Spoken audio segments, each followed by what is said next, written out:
येईना डोळ्यात घास जाईना मुखात सुख नाही संसारात दुःख पाही लाडका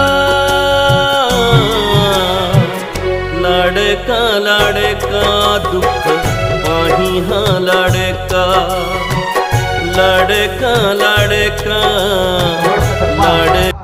मी कोणत्याही कार्यक्रमामध्ये जर गेलो तर माझ्याकडे सोपवलं जातं। त्यात मग मला योगायोग दिला आमचे मोठे भाऊंनी आणि त्यात मी माझा गाव आहे आणि त्या गावाच्या या माझ्या सर्व समाज बांधवांच्या माध्यमातून मी या ठिकाणी त्यांच्या आग्रहास्तव या ठिकाणी आलो। आज खास आमच्या या छोट्याशा आदिवासी गावामध्ये हा छोटा मोठा कार्यक्रम नसून एक मोठा कार्यक्रम माझ्या आदिवासी बांधवांनी या ठिकाणी रचला आणि त्या आदिवासी बांधवांच्या एका हाकेला आज आमचे चिमूर ब्रह्मपुरी गडचिरोली लोकसभा क्षेत्राचे खासदार श्री माननीय किरसान साहेब या ठिकाणी रुजू झाले। हे खरोखरच माझ्या या झाडीपट्टीतील का असेना माझ्या या 8 ते 10 गावातील माझ्या या परिसरातील नाट्य रसिकांसाठी ही एक आनंदास्पद बाब आहे। यासाठी आपण सर्वांनी किरसान साहेबांचं असं स्वागत करा माझ्या नाट्य रसिकांनी की ही टाळ्यांचा गडगडाट आपल्या निवासस्थानी जाईपर्यंत त्यांच्या कानामध्ये हा टाळ्यांचा गडगडाट असायला पाहिजे।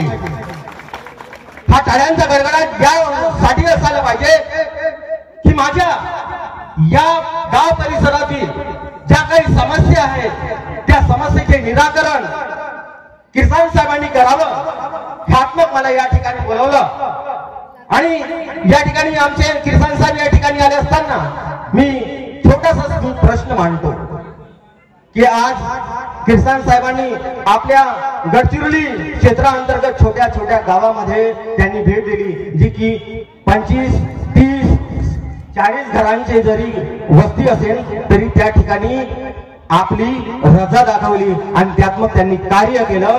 तीच कार्यप्रणाली आज माझ्या गावामध्ये एक खासदारकीच्या रूपाने आज माझ्या गावामध्ये त्यांचे जे चरण स्पर्श झाले त्या चरण स्पर्शाने माझा हा 8 ते 10 गावातील परिसर माझ्या या हुमा या गावामध्ये त्यांचा पदस्पर्श झाला असताना हे पावन झालेलं आहे। त्यासाठी आपण टाळ्या वाजवा। हे सर्वस्वी तुम्हा आम्हा सर्वांसाठी एक आनंदास्पद बाब आहे। आज आपण साहेब आपण आले ही माझ्या सर्व नाट्य रसिकांसाठी माझ्या या गाव परिसरासाठी एक आनंदास्पद बाब आहे। त्यात मग काही अशा अनेक वेदना आहेत माझ्या या परिसरामध्ये परंतु त्यात मग मी एक छोटाशी एक वेदना मी मांडतो आहे जे की आशा वर्कर माध्यमातून माझ्याकडे प्रश्न आला। आज आपण गडचिरोली क्षेत्रामध्ये वावरत असताना जात असताना आपण बघितले की अनेक महिलांच्या अनेक असहाय्य वेदना आहेत। त्या असहाय्य वेदनेत मग आपण गडचिरोली क्षेत्रामध्ये गेले तो क्षेत्र हाच आहे। त्यात मग हा आदिवासी गाव आपण ओळखला त्यातही आपण बाजूला जर गेले तर घोडाझरी तलाव आहे। त्यातल्या त्यात घोडाझरी तलावच फक्त ओळखला जातो परंतु घोडाझरी गाव ओळखला जात नाही। तो घोडाझरी गाव सुद्धा आपल्याला बघावयास मिळेल। त्यातल्या त्यात पलीकडे गेलं तर कोळंबी गाव आहे।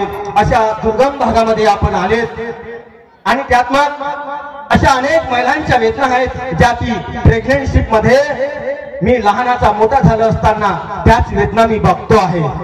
आज माझ्या गाव परिसरामध्ये किटारी गावामध्ये एक प्राथमिक उपचार केंद्र आहे। त्या ठिकाणी मी बघितलेलं आहे की त्यांना गोळ्यांचा सुद्धा तुटवडा आहे। औषधी उपचार प्रथम उपचार सुद्धा मिळत नाही। त्यात मग या सर्व माझ्या 8 ते 10 गावातील माझ्या जनतेची एक आपल्याकडे एक विनंती आहे की आपणा या खासदार या फंडातून एक ॲम्ब्युलन्स जर उपलब्ध केली तर या माझ्या महिलांसाठी या माझ्या बंधू आणि भगिनींसाठी उपयोगी ठरेल। आणि माझा विश्वास आहे किरसान साहेबांवर तुम्हाला सांगतो की नक्कीच ही पूर्तता केल्याशिवाय राहणार नाही। त्यासाठी आपण सर्वांनी टाळ्यांचा गडगडाट करावा। हा नाटकाचा विषय झाला त्याअंती मी परत या नाटकाच्या अनुषंगाने बोलत असताना मी सांगू इच्छितो की आज आपल्याकडे या पक्षांतर्गत अनेक असे अजेंडे बघितले, अनेक अशा लहर बघितल्या. त्यातल्या त्यात आपण बघितलेच ना, मोदी लहर, त्याच्यानंतर कोरोनाची लहर, त्याच्यानंतर ही लाडक्या बहिणीची लहर. परंतु येत्या 2025 मध्ये आमच्या वेगळ्या विदर्भाची लहर आपल्याला बघायला मिळाल्याशिवाय राहणार नाही. आणि आज या पक्षांतर्गत एकच लहर आहे, ती म्हणजे वेगळा विदर्भ. आणि या विषयावर बोलत असताना मी सांगू इच्छितो, एक क्रेज आहे जी पुष्पाची फार मोठी क्रेज आहे. त्यातला एक डायलॉग मी आपल्याला सांगू इच्छितो. एक फोटो के लिए, सिर्फ एक फोटो के लिए जब पुष्पा सीएम बदल सकता है, तो क्या मेरी विदर्भ की जनता अगर हमारा हक का विदर्भ अगर ना दे, तो क्या मेरी विदर्भवासी जनता एक नेता नहीं बदल सकते? हा झाला माझा वाचनाचा विषय. त्यानंतर मी वळतो नाटकाकडे. हा नाटक लाडका हा नाटक मी अतिशय जवळून बघितलेला आहे.